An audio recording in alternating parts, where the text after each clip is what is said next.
SPT PPh 21 pegawai tidak tetap tenaga kerja lepas atau harian dilaporkan melalui SPT masa PPh 21 atau 26 EBIPOT Cortex dengan menggunakan bukti potong formulir 17212 tidak final. Perhitungan didasarkan pada upah harian atau rata-rata harian dengan tarif terutang yang dapat berbeda berdasarkan total penghasilan.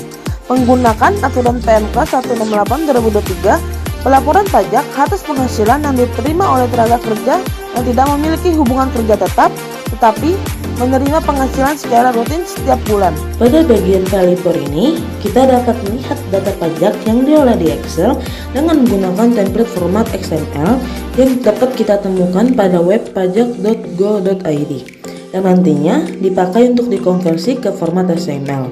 Di bagian atas terdapat NPWP pemotong sebagai identitas pihak yang melakukan pemotongan pajak. Pada tabel terdapat beberapa kolom penting seperti masa dan tahun pajak sebagai periode pelaporan, NPWP dan ID penerima penghasilan sebagai identitas penerima, status PTKP, fasilitas, serta kode objek pajak yang menunjukkan jenis penghasilan. Selain itu, terdapat juga penghasilan, dan tarif yang digunakan dalam perhitungan pajak. Pada bagian ini, kita bisa lihat lanjutan data pajak yang masih ada di Excel. Di sebelah kiri terdapat informasi seperti nomor dokumen referensi, tanggal dokumen, ID TKU pemotong, dan tanggal pemotongan. Lalu di bagian kanan, ini yang penting untuk perhitungan pajaknya. Ada kolom DPP sebagai dasar pengenaan pajak, kemudian jenis tarif seperti TER, PS17, harian, pesangon, dan pensiun. Setiap jenis tarif sudah punya nilai masing-masing yang otomatis muncul sesuai dengan jenis penghasilan dan ketentuannya. Jadi, kita tinggal input datanya saja dan Excel akan membantu menentukan tarif yang sesuai. Dengan sistem ini, proses pengolahan data pajak jadi lebih cepat, rapi, dan mengurangi kesalahan perhitungan. Selanjutnya, bagian ini kita melihat sheet PP21 yang berisi mapping antara kolom di Excel dengan format XML.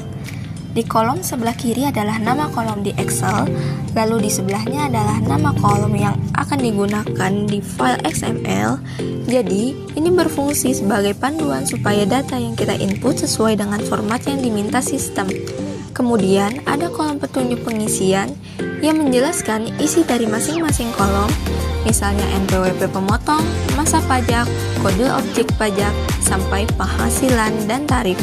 Di sebelah kanan juga ada contoh pengisian dan validasi yang membantu memastikan data yang kita input sudah benar seperti format NPWP, harus valid, dan tanggal tidak boleh salah. Dengan adanya mapping ini, proses konversi dari Excel ke XML jadi lebih terarah, rapi, dan meminimalisir kesalahan saat impor data. Di bagian ini kita melihat sheet drive yang berisi referensi kode objek pajak. Di sini terdapat kode objek pajak beserta nama atau jenis penghasilannya, misalnya untuk pegawai tidak tetap, tenaga ahli, jasa, hingga pesangon. Selain itu juga ditampilkan nilai dimit dan tarif yang akan digunakan untuk masing-masing jenis penghasilan. Sheet ini berfungsi sebagai acuan, jadi saat kita mengisi data di sheet utama, kita bisa memastikan bahwa kode objek pajak yang digunakan sudah sesuai dengan jenis penghasilannya. Dengan adanya referensi ini, penginputan data jadi lebih konsisten dan mengurangi kesalahan dalam penentuan tarif pajak.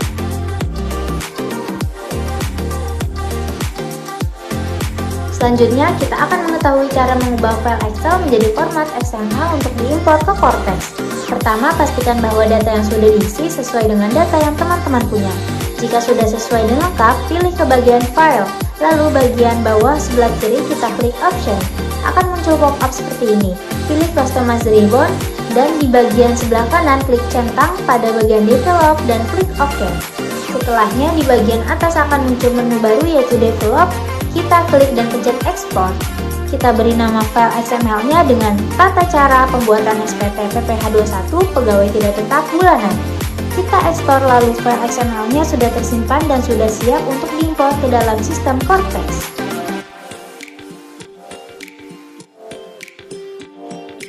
Kita akan masuk ke bagaimana cara membuat EBUPOT atau elektronik bukti potong. Pertama, masuk ke halaman Cortex, lalu di menu Cortex, pilih EBUPOT, lalu pilih BP21 atau bukti pemotong selain pegawai tetap. Nah, akan muncul seperti ini. Untuk EbuPod ada cara manual dan import. Di video kali ini kita akan input secara import. Pertama, kita klik XML upload dan kita browse file yang tadi kita simpan. Lalu klik open pada file XML-nya. Jika sudah, kita bisa mengecek hasil dengan mengklik monitoring. Akan muncul tampilan seperti ini dan akan terlihat file XML-nya berhasil terupload atau tidak. Di sini, file kita tidak berhasil terupload karena NPWP-nya berbeda dengan template yang kami gunakan. Jika teman-teman berhasil upload, nanti tampilannya akan seperti ini. Ingin mengecek hasilnya, silahkan di refresh pada bagian paling bawah ini.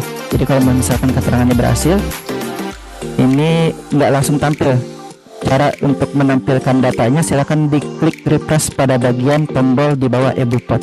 Klik refresh ini baru akan muncul data bukti potong yang tadi berhasil diimport. Ingin pada pelaporan SPT, klik SPT atau surat pemberitahuan SPT, lalu klik buat konsep SPT, pilih PPh pasal 21 atau 26, setelah itu klik lanjut. Pilih periode pajak yang akan dilaporkan, setelah itu klik lanjut.